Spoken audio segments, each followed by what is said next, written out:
महाभारत से लेकर आज तक इस धरती पर एक से बढ़कर एक दानी और त्यागी महायोद्धाओं ने जन्म लिया है। समय समय से भगवान ने सभी की परीक्षा ली है और सभी के अभिमान को तोड़ा है। उस समय अर्जुन के भाई धर्मराज युधिष्ठिर का नाम धर्मात्मा और दानी राजा के रूप में विश्व विख्यात था। अर्जुन को इस बात को लेकर मन ही मन बहुत अभिमान हो गया था। आखिर उन्होंने एक दिन भगवान श्री कृष्ण से अपने मन की बात कह डाली।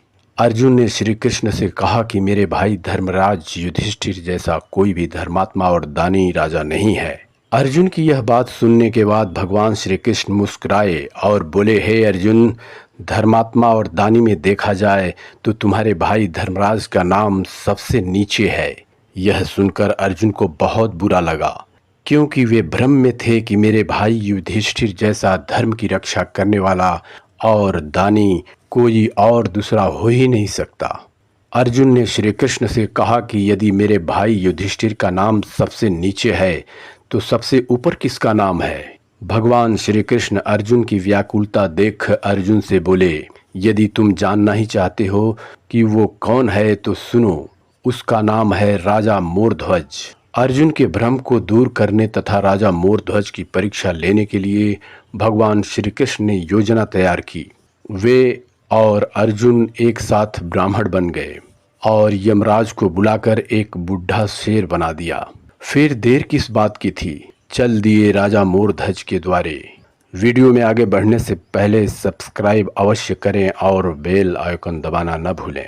जब राजा मोरध्वज ने देखा कि मेरे यहाँ ब्राह्मण आए हैं तो दौड़कर उनके पास गए और प्रणाम किया तथा स्वागत किया और कहने लगे कि मेरे तो भाग्य जागे जो हमारे घर आप जैसे दिव्य ब्राह्मणों का पदार्पण हुआ। राजा मोरध्वज ने ब्राह्मणों के पांव धोने के बाद भोजन के लिए निवेदन किया। इससे पहले कि ब्राह्मणों ने राजा मोरध्वज से वचन ले लिया था कि वे जो भी मांगेंगे राजा मोरध्वज उसे खुशी खुशी दे देंगे। तब ब्राह्मणों ने कहा कि राजन, हम भोजन बाद में करेंगे, हमारा शेर भूखा है और बाहर खड़ा है, पहले आप उसे भोजन कराइए, फिर बाद में हम भोजन कर लेंगे। तब राजा ने कहा कि हाँ महाराज, बताइए कि आपका शेर क्या भोजन करता है, सो हम उसकी व्यवस्था कर देते हैं। तब ब्राह्मणों ने कहा कि हमारा शेर सभी शेरों जैसा मांसाहारी है, इसलिए इसे मांस ही खिलाना पड़ेगा। तब राजा मोरध्वज बोले, ठीक है, मैं मांस की व्यवस्था कर देता हूँ। इस पर ब्राह्मणों ने पूछा कि तुम मांस लाओगे कहाँ से?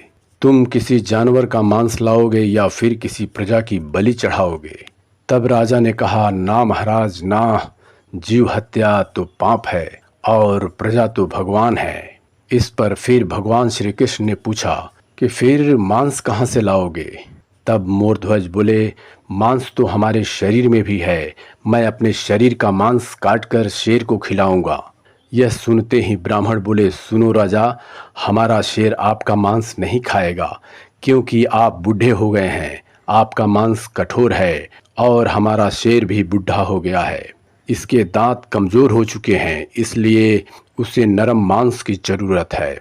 ब्राह्मण ने राजा से कहा कि आपने पहले ही संकल्प ले लिया है कि जो भी हम मांगेंगे आप ज़रूर देंगे, इसलिए हे महाराज, आपका लड़का अभी कम आयु का है, उसका मांस एकदम कोमल है, आप अपने बेटे को लाइए और दोनों पति पत्नी मिलकर आरे से अपने बच्चे को बीच में फाड़िए। चूँकि हमारा शेर बूढ़ा होने के कारण मांस फाड़ कर नहीं खा सकता, इसलिए आप अपने बेटे को चीरने के बाद अपने बेटे का मांस हमारे शेर को दे सकते हैं, जो आसानी से हमारा शेर खा सके। यह सुनकर राजा मोरध्वज दंग रह गए, उनका मन घबराने लगा। दोस्तों, विधाता की यह कैसी परीक्षा थी। बेटे को दान में देते हुए तो सुना था, परंतु जहां ऐसी स्थिति थी कि माँ बाप का एक ही बेटा जिसे पति पत्नी द्वारा आरा से चीरकर शेर को खिलाना था। राजा मोरध्वज को इस बात की चिंता बिल्कुल नहीं थी कि उनके पुत्र को अपने ही हाथों चीरकर शेर को खिलाना था, बल्कि घबराहट इस बात की थी कि बेटे को जबरदस्ती फाड़ेंगे तो बाल हत्या का पाप लगेगा। तभी राजा का बेटा ताम्रध्वज, जो कुछ दूर खड़ा था, वह दौड़कर पिता के पास आया और बोला, पिताजी, आप किस सोच में पड़े हैं? क्या आप यही सोच रहे हैं कि आपका बेटा अपने शरीर को चिरवाने के लिए कैसे तैयार होगा। राजा ने कहा, हाँ बेटा हाँ, मैं इसी धर्म संकट में पड़ा हूँ कि आपको जबरदस्ती पकड़कर काट दूं तो पाप लगेगा। तब ताम्रध्वज ने कहा, पिताजी, पुत्र का जन्म इसलिए होता है कि वह पिता के धर्म की रक्षा करे। जिस पुत्र ने अपने पिता के धर्म की रक्षा नहीं की, उस पुत्र का पुत्र होना व्यर्थ है। इसलिए पिताजी, आप अपने धर्म की रक्षा कीजिए। एक बेटा चला गया तो दूसरा आ जाएगा, परंतु एक बार जब धर्म चला गया तो दोबारा लौट कर नहीं आएगा। यह कहने के बाद अपना शरीर कटवाने के लिए ताम्रध्वज खड़ा हो गया। इसके बाद राजा मोरध्वज अपनी पत्नी के पास गए और पत्नी पद्मावती से कहने लगे कि क्या तुम मेरे धर्म में मेरा साथ दोगी। इस पर उनकी पत्नी ने कहा कि मेरे तो ऐसे 100 पुत्र आपके धर्म की रक्षा के लिए बलिदान हैं, आप अपने धर्म की रक्षा कीजिए। इसके बाद बेटा बीच में खड़ा हुआ और बेटे को चीरने के लिए माता पिता दोनों तरफ आरा लेकर तैयार हो गए। तभी बेटा ताम्रध्वज माता और पिता को रोककर अंदर भागा और अंदर से रुई लाकर माता पिता को अपने अपने कानों में लगाने को कहा। माता पिता के इसका कारण पूछने पर बेटा बोला कि जब आप लोग हमारे शरीर पर आरा चलाएंगे तो शायद हो सकता है मेरे मुंह से आवाज़ निकले या फिर चिल्लाने लगूं, और जब मेरी आवाज़ आप लोगों के कानों में चली गई तो आप आरा चलाना छोड़ देंगे और आपका धर्म संकट में पड़ जाएगा। मैं नहीं चाहता कि मेरी चिक के कारण आपके धर्म को खतरा हो जाए। ताम्रध्वज की ऐसी बात कहने के बाद राजा रानी अपने पुत्र के शरीर के बीचों बीच से आरा चलाना शुरू कर दिए। देखते देखते बेटे के शरीर से खून की पिचकारियां निकलने लगी, जो कभी माँ के मुंह पर पड़ती थीं तो कभी पिता के मुंह को भिगोती थीं। और देखते देखते कुछ समय के बाद पुत्र के 2 टुकड़े हो गए। राजा मोरध्वज और पत्नी पद्मावती से साधुओं ने पहले ही यह शर्त ले ली थी कि पुत्र को काटते समय आंखों में आंसू नहीं आना चाहिए।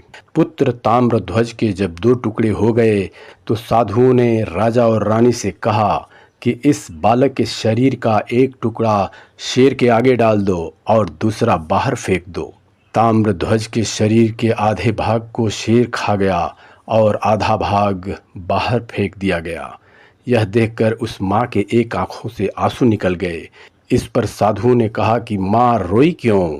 तब माँ ने कहा, शरीर के आधा अंग तो आपके काम आ सके, परंतु आधा अंग फेंक दिया गया, इसी कारण मेरे एक आंख से आंसू आ गए।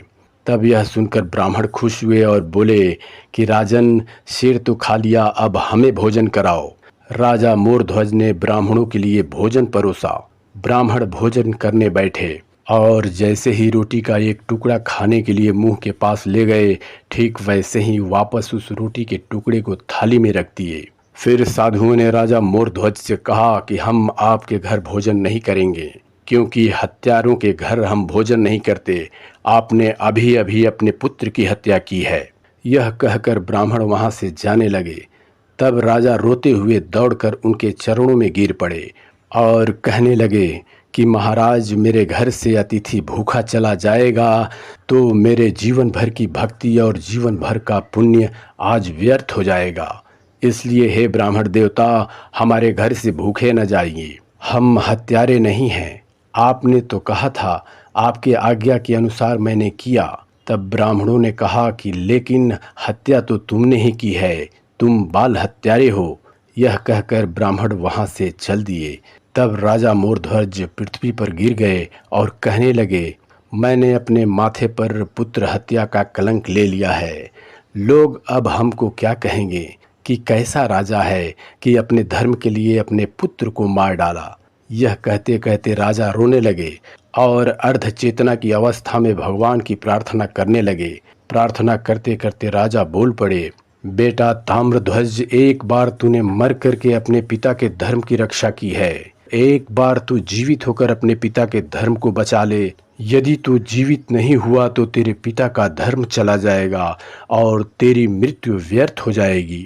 यह कहते कहते मोरध्वज नीचे गिर गए।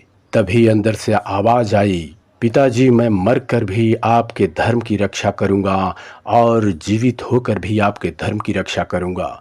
यह कहते हुए दौड़ता हुआ बेटा ताम्रध्वज अंदर से आया और अपने पिता के गले लग गया। राजा उठे और पलटकर देखा तो वहां न कोई ब्राह्मण था और ना ही कोई शेर।